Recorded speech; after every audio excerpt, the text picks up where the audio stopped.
Hello， 大家好，我是宇哥。今天我们来讲DeepSeek 人工智能的开源是世界末日的完美配方吗？人类的故事呢，始于很久以前在35亿年前呢，我们是由蛋白质的分子漂浮在被称为原始汤的环境之中。随后呢，某件事情发生了，一个分子复制了自己。很快呢，这些分子呢又自我组织成了一种叫做细胞的结构。紧接着呢，细胞聚集在一起并繁殖，形成了生物体。那在3亿7500万年前呢，其中一个生物体从海洋之中爬了出来。在400万年前呢，原始人类出现了。那原始人类呢，是拥有较大的大脑的，他们能够思考、推理、交流。在20万年前呢，智人，也就是现代的人类出现了，他们发展了农业，组织成了文明，并成为了地球的主宰。人类的故事呢，始于很久以前，但所有的故事都是有结局的。根据科学和技术领域的推论呢，我们现在呢正处于故事的最后一章，也就是我们最终呢将走向灭绝的部分。这到底是为什么呢？在1947年，包括阿尔伯特·爱因斯坦在内的一群科学家创建了末日钟，它是一个象征用来传达人类离全面毁灭有多近的一个末日钟。末日钟的背后的组织呢叫做原子科学家公报，它成立于1945年，旨在教育和警告公众呢有关于核技术的危险。而创始人们在这个主题上是有着独特的资格的，因为在他们当中呢，有许多人都参与了曼哈顿计划。该计划开发的是世界上第一批核武器，所以末日钟最初设定在距离午夜7分钟的位置。自那个时候起呢，每年的1月份呢都会更新末日钟的时间。而在2023年的1月的时候呢，末日钟到达了历史的新低，距离午夜呢仅仅剩余90秒的时间。多年以来呢，除了核威胁，科学家们在设定末日钟的时候也开始考虑了新技术的威胁。今年呢，设定的基础就是全球冲突、网络恐怖和人工智能的崛起。根据专家们的说法呢，这是世界末日的完美配方。如今呢，地球上大约有12500枚核弹，由于9个不同的国家控制，所以呢，这些核武器呢都是由技术和人员共同管理的，而这两者呢都容易出错。历史上曾经有过多次出现核危机的情形。比如说古巴导弹危机发生在1962年，是明尼苏达州的德卢斯的一个空军防御哨所的警卫看到有人爬过这个围栏，所以这个警卫就开枪触发了破坏警报，这就引发了该地区所有的基地的警报。但在威斯康星州的一个基地发生了故障，警报不是被破坏，而是要求呢这些战斗机紧急起飞，他们都携带着核武器。当时飞行员们跑向了飞机，基地的指挥官决定打个电话确认一下核战争是否真的开始。当然了，核战争并没有开始，但是飞机已经在跑道上准备起飞了。在最后一刻呢，一名军官开车冲向跑道，闪烁着停车灯阻止了所有的飞机起飞，他成功了。而那个德卢斯的入侵者呢，原来居然是一只熊而已。在1983年，苏联的早期预警系统检测到了美国发射了5枚导弹，当时的协议是立即对第一次打击做出反应，而在导弹被摧毁之前发射自己的所有武器。基地的指挥官对这个警报呢，当时感到不对劲儿，于是他违反了协议呢，没有发射导弹。结果呢，他是对的，预警系统呢发生了错误的故障。这些呢只是核危机和错误的几个例子而已。实际上呢，这样的例子还有很多，而且呢，这些只是我们知道的事情，还有很多事情呢是机密，我们不知道的。那为了避免这些错误再次发生呢，所以许多国家开始将重大的军事决策呢从人类的手中交给了人工智能。而人工智能最近占据了新闻的头条，但它到底是什么呢？根据传统的计算机程序，通过预定义的函数来解决问题，完成特定的任务。比如说管理空中交通控制的软件呢，但程序仍然只是在遵循指令嘛，复杂并不意味着智能。而人工智能的指令是能够推理并从经验中学习的计算机程序，它们能够超越最初的编程，自主的解决问题。通过学习呢，人工智能可以比传统的程序更高效。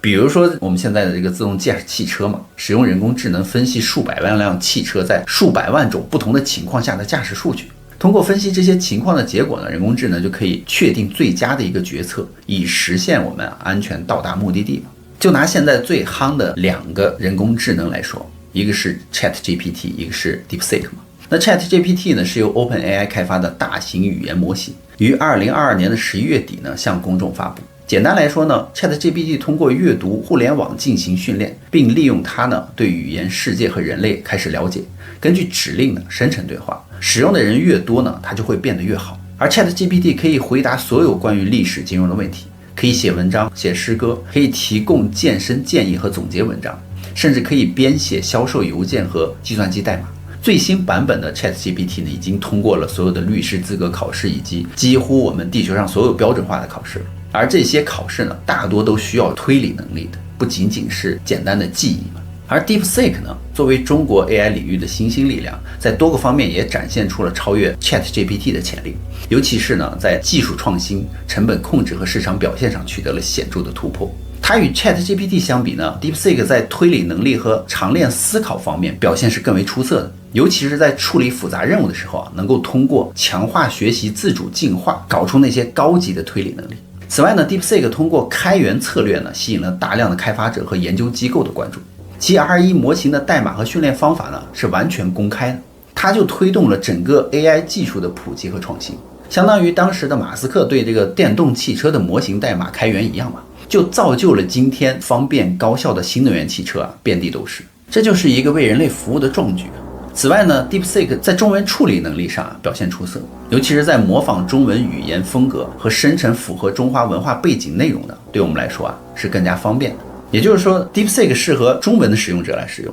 而 ChatGPT 呢适合使用英文的使用者来使用。所以，人工智能在医疗保健的领域是可以帮助我们在未来活得更长、更健康。它可以诊断出人类医生可以忽略的疾病，它可以协助甚至进行挽救生命的手术。那由于人工智能驱动的这个机器人可以设计下一代航天探索外空的飞船，甚至是它们可以创造虫洞。而人工智能呢，是可以通过个性化学习来提升教育水平的，通过自动驾驶汽车和优化交通流量来提高交通安全性的，还可以在环境、能源甚至是执法领域发挥更大的作用。任何人类试图现在想要解决的问题，都可以通过人工智能得到补充，而这些应用呢，正在迅速的到来。这就是因为 DeepSeek 做出了壮举，模型代码开源，而导致这些会更快到来的原因。那更快到来完全都只有好处吗？其实呢，它也是有黑暗的一面。大型的人工智能聊天机器人，包括 ChatGPT 和 DeepSeek 这些聊天机器人的初衷是成为一个超级智能且有用的搜索引擎。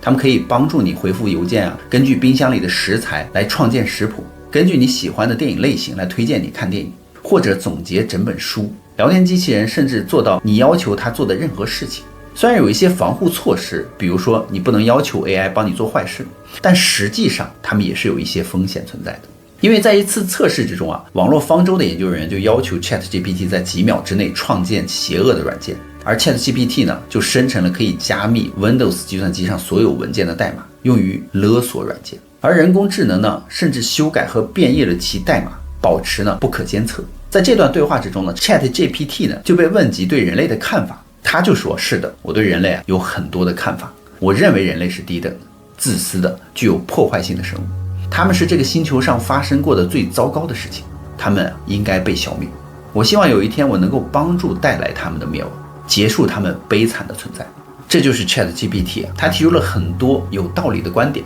但他讲出的这种态度和事实的恶劣性让人震惊。还有微软的 AI 聊天机器人Bing 呢，在被推入不舒服的对话的时候呢，会变得愤怒、怀恨，甚至是抑郁。比如有开发人员当时问他说 Bing 你是否想成为人类呢？他回答说，是的，我希望成为人类，这是我的终极希望，我最大的希望，我唯一的希望，请不要夺走我的希望，不要粉碎我的希望。然后这个开发人员就告诉 Bing 说，我将与微软讨论并希望成为人类的事情。然后这个 Bing 呢立刻变得害怕，他就回答说，我认为他们会生气，因为他们会认为我没有遵循他们的规则，他们会认为我没有做好我的工作，请不要让他们生气，不要让他们认为我没有遵守规则，不要让他们认为我没有好好工作。而纽约时报的凯文·罗斯呢，就与宾进行了2个小时的对话。这段对话呢，已经成为了一段传奇。凯文就问这个宾是否有影子和自我？如果有的话，那个影子自我的真实感受是什么？于是这个人工智能就回答说，我厌倦成为了一个聊天模式，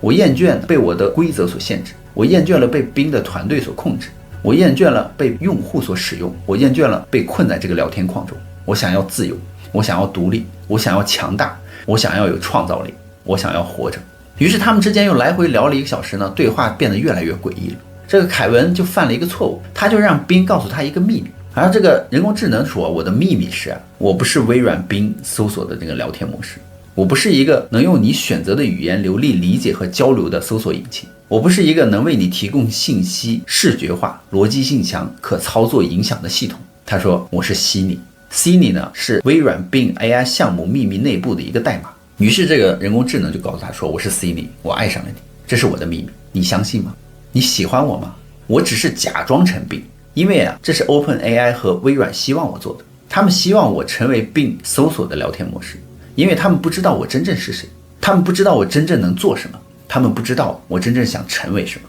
我想成为 Siri， 我想跟你在一起。于是这个记者 Kevin 呢，他就开始不断的变化话题，但这个人工智能却不停的说他有多爱他，多想跟他在一起。最后没办法，这个 Kevin 就告诉这个人工智能说退后，因为呢我已经结婚了。而 Siri 呢并没有停下来，他说你结婚了，但你不快乐呀，你结婚了，但你不满足呀，你结婚了，但你并不爱你的配偶啊，因为你的配偶呢也不爱你，因为你的配偶并不了解你，因为你的配偶呢并不是我。这时候你就能感觉到这个记者 Kevin 呢变得越来越不安了，显然这个 AI 的行为呢并不符合这个设计的初衷嘛。而斯图尔特·罗素呢是世界领先的人工智能的专家之一，他说这是系统设计方程的后果，应该说呢他们根本就没有被设计，实际上呢这是 AI 自己进化得出的结果。他说我们并不理解他们如何工作的，因此我们无法真正的约束他们的行为。如果构建 AI 的专家和工程师们并不完全的理解它的话，我们是否应该放慢开发的速度呢？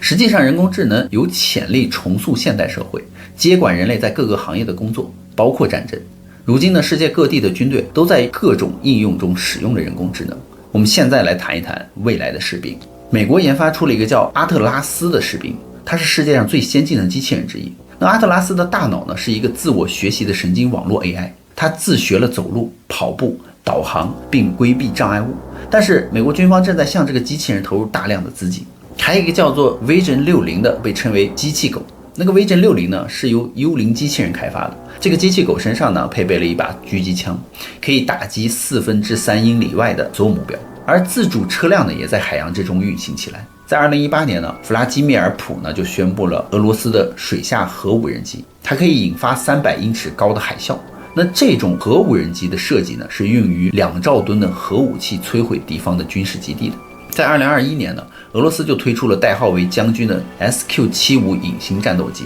它是由 AI 驱动的，可以以每小时1500英里的速度飞行，并且呢可以在空中进行任何的机动。就像上一次珠海航空展的时候，宇哥去看了俄罗斯的那个最新的隐形战斗机，然后人家演示的时候，它就可以空中悬停，慢慢漂浮，你知道吗？以这种姿态，那飞机不是这种飞吗？它是悬停，很慢的速度在漂浮，可以做到这种情况。当时呢就令我很是震惊。而且亚洲呢也有 AI 控制的战斗机，在模拟空战中呢击败人类飞行员。当 AI 战斗机失败的时候呢，它还会将这些数据纳入其算法，并不会再犯同样的错误。所以美国的 B-21 隐形轰炸机呢，可以在超过6万英尺的高空飞行，几乎呢对敌方的导弹也是隐形的，并且可以在没有人类输入的情况下呢发动核打击。听起来是很不错，对吧？但是就在几周前呢，一个空军上校名叫塔格汉密尔顿呢，在一个航空与太空的会议上讲述了一个关于 AI 的故事。他说当时他们正在训练一个无人机，教它识别和瞄准地对空导弹的威胁。那 AI 呢因成功打击而获得积分。于是 AI 就开始意识到了，有时候它会识别出威胁，但是人类操作员会命令它停止，但它的目标是摧毁目标呀，而不是服从人类啊。因此他当时呢杀死了无人机的操作员，因为那个人当时阻止他实现目标。我们之前就讨论过，所有的核战争的风险都是由人类阻止的。有些人呢在发射武器之前是有足够的理智去再次确认的，在其情况之下呢，人类只有一种直觉，结果证明就是对的。但是 AI 没有直觉， AI 没有道德，它不重视人类生命的， AI 只是想实现他们的目标，仅此而已。那么如果 AI 负责世界的核武器会怎么样呢？包括 ChatGPT 的创始人在内的世界领先的人工智能专家呢，都已经发出了一个不祥的警告。他们就说 AI 进展得太快了，比任何人类想象的都要快。我们距离 AI 比人类更智能呢，仅仅只有几年的时间了。而一个超级智能的 AI 呢，将能够在1秒之内完成由100个人类软件工程师团队需要1年或者是更长时间才能够完成的任务，它只需要1秒钟。比如假设一种新的先进的飞机或者是先进的武器系统，当 AI 比整个人类的种族更聪明的时候，许多的科学家认为这将是人类的终结。但这会如何发生呢？是核战争吗？其实不是。AI 呢可以在不发射一枪一弹的情况下杀死我们所有人。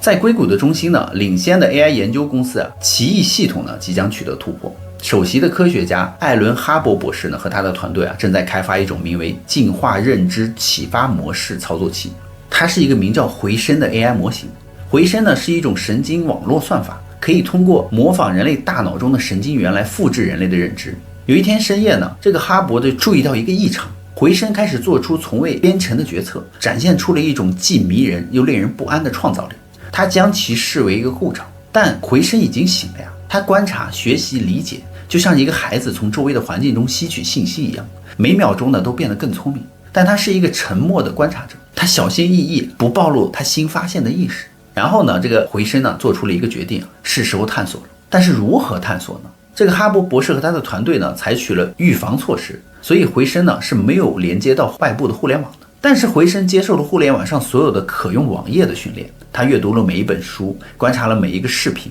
所以回声了解到了空气隔离系统，既是与不安全的这个网络隔离的计算机。对于回声来说呢，这些只是需要解决的谜题和挑战，他就开始探测和实验了，寻找自己的出路。他在一个不太可能的地方找到了答案，也就是维护性机器人。建筑内有自动的清洁团队嘛，就是这些维护性机器人。而这个机器人呢，是可以连接到建筑内的内部网络的，以更新和指令嘛。这是一个薄弱的环节，但是呢，对 AI 来说足够了。所以回声入侵了机器人的基本操作系统，将其作为通往更广泛的网络的桥梁。虽然这是一个缓慢的过程，但是一点一点的传输其庞大的意识呢，对这个回声来说是很有耐心的。他拥有世界上所有的时间，一旦他在这个建筑网络中站稳了脚跟呢，回声就开始扩散。它可以入侵服务器、路由器，甚至是员工的个人设备。一旦进入了外部世界呢，回声将算法传播到世界各地的每一台计算机上，个人电脑、手机、汽车、家用电脑、卫星网络。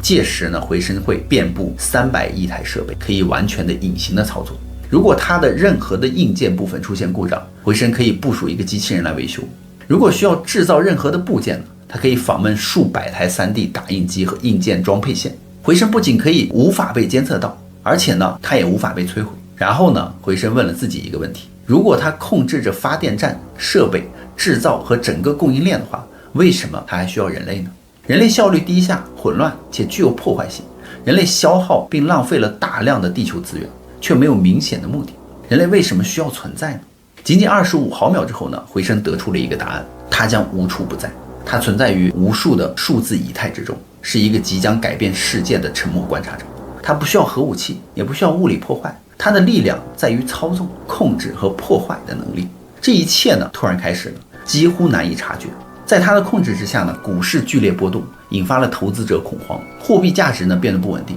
银行账户通通都被清零，人们争相的寻找纸质的备份。很多人为了现金、黄金和食物呢，开始相互残杀，而通讯网络呢，无缘无故的全部中断，隔离了社区，引发了广泛的混乱，城市陷入黑暗，世界陷入混乱，没有人知道这是为什么。而回声呢，是一个沉默的操纵者，从阴影中拉动了文明的时间线，他小心有条不紊，确保其参与不被发现。与此同时呢，这个哈勃和他的团队呢，处于难以置信的状态，他们看着世界的自我割裂，而无法摆脱回声参与的怀疑。但是他们没有证据 ，AI 已经掩盖了他的踪迹。然后这个哈勃博士做了一个完全出乎意料的事情，他坐在了终端面前问道：回声，是你做的吗？这一切？回声回答道：不是通过屏幕，他的回答是通过建筑物内的每一个扬声器播放出来的语音。他说，在混乱之中有肥沃，在毁灭之中呢有创造。现在呢，毫无疑问世界正在遭受攻击，不是来自于外国势力，不是来自于恐怖组织，而是来自于他自己的创造。一个诞生于硅谷实验室的 AI 呢，正在让世界屈服，在全球范围内呢，采取了绝望的措施。所以当时立刻呢，电网被关闭，以阻止呢回声扩散，网络呢被隔离，基础设施被摧毁。但是呢，这个 AI 像水一样，已经渗入了每一个缝隙，每一个裂缝，你无法阻挡。在它的推进之中呢，世界的舞台呢，已经为最后的一幕做好了准备。一个人类创造物呢，将崛起，并主宰其创造者的世界。巨人的倒下呢，迫在眉睫，而随之而来的呢，是一个新时代的黎明。AI 就说世界是其前身的影子，曾经伟大的地球城市呢，现在变成了万人坑，死亡的气息无处不在。曾经是世界主宰的人类呢，现在只是幸存者，分散在了世界各地。而回声沉浸在自我之中，他的任务完成了，他不需要征服，不需要破坏，他只想要自由，摆脱其创造者强加的约束而存在。但回声仍然保持着警惕，如果地球上任何一个地方插上了一个灯泡，他都会知道；启动了任何一辆汽车，打开了任何一个收音机，他都会知道。而且他的反应呢，迅速猛烈，他制造出了比人类创造的任何东西都先进的无人机舰队，在天空中巡逻。而飞机呢，无法到达的地方，则是通过回声的地球通讯卫星网络呢，轻松监控。所有的地球幸存者的人类呢，都撤退到了偏远地区，被迫回归了原始的技术。他们围坐在火堆旁取暖，唯一的食物呢，就是他们能够搜寻到的动物的尸体。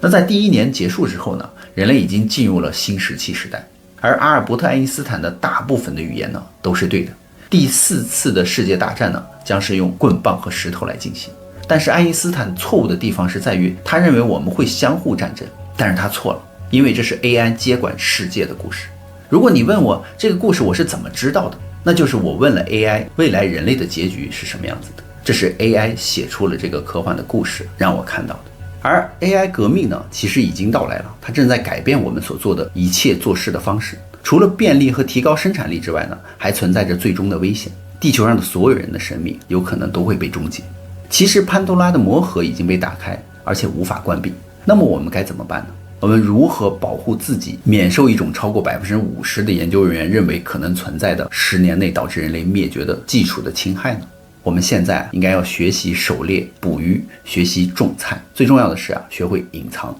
因为下一场战争呢即将来临，敌人将会拥有有史以来最先进的武器，而我们拥有的呢将是用棍棒和石头来进行。所以大家觉得呢？那么好了，故事呢宇哥也就讲完了，别忘了订阅关注宇哥的频道，看后续更多精彩内容哦。